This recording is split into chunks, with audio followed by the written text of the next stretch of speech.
বাংলাদেশে আবার পুরনো বন্দোবস্ত, পুরনো দখলদারিত্ব, পুরনো সন্ত্রাসের রাজনীতি আবার ফেরত আনবে, তাদের পরিণতিও কিন্তু স্বৈরাচার হাসিনার মতোই হবে। বন্ধুগণ, আমরা আজকে নীলফামারীতে এসেছি, আমরা শহীদ রুবেলের রক্তের শপথ নিচ্ছি, আমরা সৈয়দপুরে গিয়েছি, আমরা শহীদ সাজ্জাদের কবর জিয়ারত করেছি। এই সকল শহীদরা আমাদের অনুপ্রেরণা। আমরা মনে করি এই মানুষগুলা জীবন দিতে একটা সুন্দর, একটা সমৃদ্ধ বাংলাদেশের জন্য, যেই বাংলাদেশে অর্থনৈতিক বৈষম্য থাকবে না, যেই বাংলাদেশে আঞ্চলিক বৈষম্য থাকবে না, যে বাংলাদেশে আপনি স্বাধীনভাবে মত প্রকাশ করতে পারবেন, আপনি কথা বলতে পারবেন, আপনার ভাতের অধিকার পাবেন, আপনার খাবারের অধিকার পাবেন, শিক্ষা এবং কর্মসংস্থান পাবেন, আপনি হাসপাতালে গেলে চিকিৎসা পাবেন, আপনি সরকারি অফিসে গেলে আপনাকে দুর্নীতির আশ্রয় নিতে হবে না, দুর্নীতির শিকার হইতে হবে না। এরকম একটা বাংলাদেশের জন্য আমাদের ছেলেরা, মেয়েরা, আমাদের ভাই বোনেরা জীবন দিতে আমরা রাস্তায় নামছিলাম। প্রিয় বন্ধুগণ, যদি গণ অভ্যুত্থানের পরে আমাদের এই সকল দাবি পূরণ হয়ে যেত, তাহলে আমাদের রাজনৈতিক দল করা লাগতো না। কিন্তু আমরা দেখছি 7 মাস, 8 মাস, আজ 1 বছর হয়েছে, কিন্তু এই সকল দাবি পূরণ করা হচ্ছে না। কেবল নির্বাচন নির্বাচন নির্বাচন বলে আমাদেরকে সামনে একটা গুলা ঝুলানো হচ্ছে। আমরা এই ধরনের কোনো ধোঁকাবাজিতে বিশ্বাস করব না। আমরা অবশ্যই নির্বাচন চাই, আমরা নির্বাচিত সরকার চাই, কিন্তু অবশ্যই এই গণ অভ্যুত্থানে যারা হত্যা করেছে সেই শেখ হাসিনা এবং তাদের দোসর যারা বাংলাদেশের প্রতিটি এলাকায় এলাকায় এখনো লুকায় আছে, তাদেরকে বিচারের আওতায় অবশ্যই অবশ্যই আনতে হবে।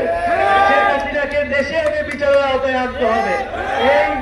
এই শেখ হাসিনার বিচার না হওয়া পর্যন্ত এই শহীদ রুবেলের বাবা আমাদের সকলের মনে যে দাউ দাউ করে আগুন জ্বলতেছে, সেই আগুন কোনোদিন নিভবে না।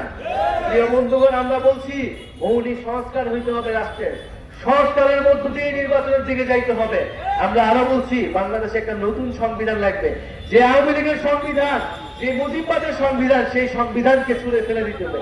সেই সংবিধান আপনারা আমার অধিকার রক্ষা করতে পারে নাই। সেই সংবিধান আমাদের যখন রাস্তায় মারা হয়েছে, আমাদের যখন গুম করা হয়েছে, আমাদের মানব অধিকার রক্ষা করতে পারে নাই। ফলে সেই সংবিধান, যে সংবিধান জনগণের সংবিধান নয়, সেই সংবিধান রাখার আর কোনো মানে হয় না। ফলে বন্ধুগণ, আমরা পুরো দেশব্যাপী দেশ গড়তে জুলাই পদযাত্রা কর্মসূচি হাতে নিয়েছি। গণ অভ্যুত্থানের মধ্য দিয়ে আমাদের নীলফামারী জেলায় আমাদের যারা বৈষম্য বিরোধী আন্দোলন করেছেন, আমাদের গণ অভ্যুত্থানে অংশগ্রহণ করেছেন, তারা আমাদেরকে সমর্থন দিবেন, সহযোগিতা করবেন। আমরা একটা নতুন দল করেছি, আপনাদেরকে কথা দিয়ে যাচ্ছি, আমরা খুব শীঘ্রই আপনাদের যে দাবিয়ে দেওয়া, আপনাদের যে আকাঙ্ক্ষা, আপনাদের যে প্রত্যাশা, তরুণদের একটা রাজনৈতিক দল থেকে সেই প্রত্যাশা আমরা খুব শীঘ্রই পূরণ করব। আর এটা ভাবার কোনো কারণ নাই যে রাজপথে তৃণমূলে কেবল একটাই দল আছে। বাংলাদেশের নতুন রাজনৈতিক শক্তির উত্থান ঘটেছে, নাগরিক পার্টির উত্থান ঘটেছে, তারুণ্যের উত্থান ঘটেছে, 24-এর শক্তির উত্থান ঘটেছে। এবং এই শক্তিকে অগ্রাহ্য করে বাংলাদেশ কেউ কোন ধরনের ষড়যন্ত্র করতে পারবে না। আমরা 3রা আগস্ট শহীদ মিনারে ঢাকায় বিশাল জমায়েত করব এবং আপনাদের যে সমস্যাগুলোর কথা, সেই সমস্যাগুলো নিয়ে আমরা ইস্তেহার দিব জাতির সামনে যে এইটাই জনগণের সমস্যা।